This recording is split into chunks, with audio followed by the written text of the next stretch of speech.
আসসালামু আলাইকুম। প্রিয় দর্শক, আপনাদের সকলকে আমি আমার ফেসবুকে পোস্ট করে জানিয়েছি যে ভিপি এবং জিএস দুই পদেই শিবিরের যে প্রার্থী তারা বিজয়ী হয়েছেন এবং এই বিষয়টি যিনি জানিয়েছেন তার কাছ থেকে প্রাপ্ত যে খবর সেটা আপনাদেরকে জানানোর চেষ্টা করব।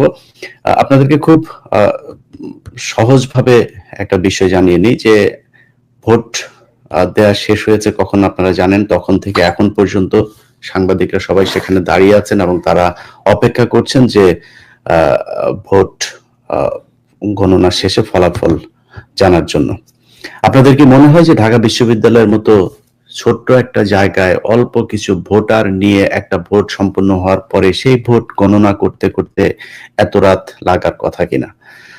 এখানে যে বিষয়গুলো হয়েছে সেটা হচ্ছে মানে গোয়েন্দা সংস্থার সাথে খেলা করে আমাদেরকে মজার বানরের খেলা দেখাচ্ছেন।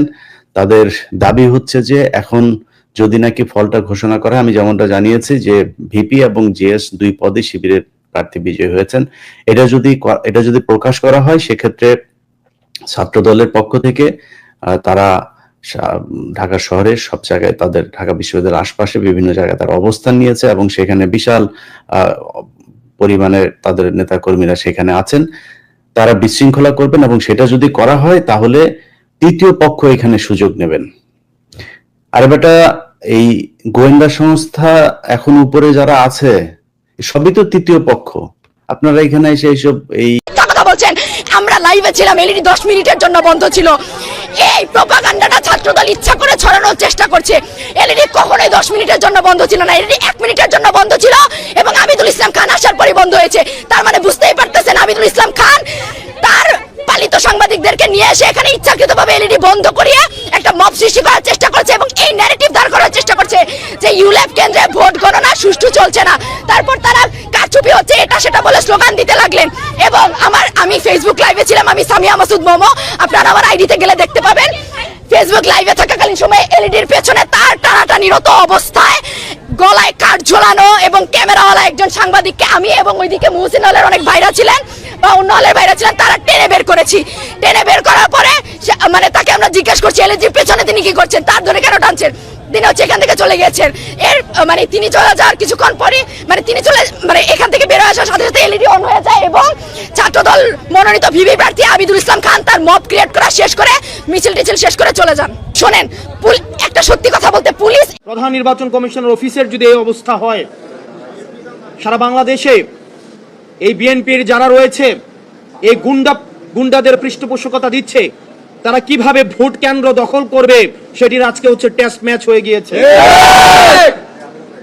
ঠিক আছে, আপনাকে দেখেই বুঝে যাচ্ছে নিশ্চয়ই ভিপি পদে সাদিক কায়েমকে ভোট দিয়েছেন। জি ভাইয়া, সাদিক কায়েম ভাইয়াকে ভোট দিয়েছি। আচ্ছা, এজিএস কিংবা আপনাদের জিএস পদে কাকে ভোট দিয়েছেন? শিবিরের প্যানেল ধরে ভোট দিয়ে এসেছি।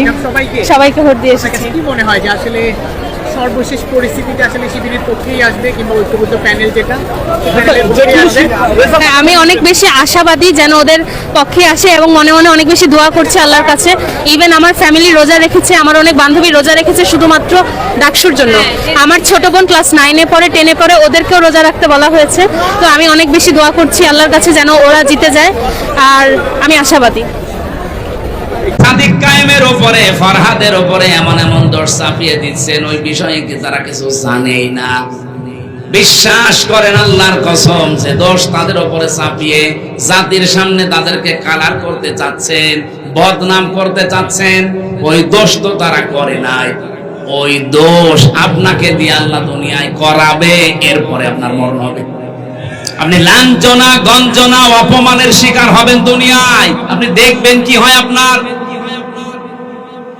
পৃথিবীতে এটা চির সত্য, ধ্রুব সত্য কথা। দুনিয়ায় যে ধরনের অপরাধ করে না, তার উপরে যদি ওই অপরাধ কেউ চাপিয়ে দেয়, মহান আল্লাহ তাকে দিয়ে ওই অপরাধ আগে করায়।